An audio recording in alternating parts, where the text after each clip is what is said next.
Well, I'm not going to use the word consent for what happens because we're not agreeing. Okay, so there's no agreement in the consent. Okay, so I consent to go to work for my dad. In a sense that I have to go to work for somebody, so I go work for my dad. Okay, so I do agree to that, but I'm still oppressed, right? So I don't really have a choice but to go to work, and that's fine. It's fine to have a trade and help, okay?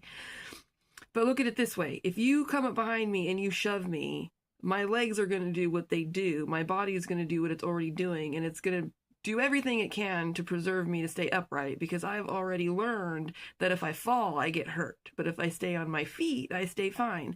Now, am I consenting to stay upright? Of course I'm consenting to stay upright, but am I consenting to the whole like maneuver and and be shoved to to be forced to further stay upright? No.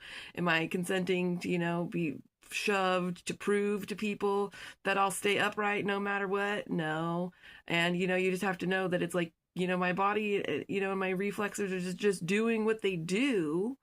um and it's definitively not consent in the moment that you're shoving me. You get what I'm saying? So it's like, obviously my body consents to stay upright and not harmed, but it doesn't consent to you being able to shove me and force me to do that.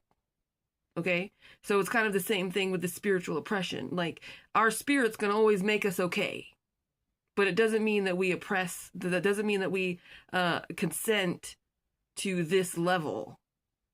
Because it's like you're constantly shoving us and we have to use all this extra effort to stay upright. When if you just leave us the fuck alone, it's a peaceful, saunter along. But if you keep fucking shoving me and shoving me back, even, it takes a fucking toll. It takes a lot more energy. Doesn't, but you're right. I do consent to stay upright no matter what.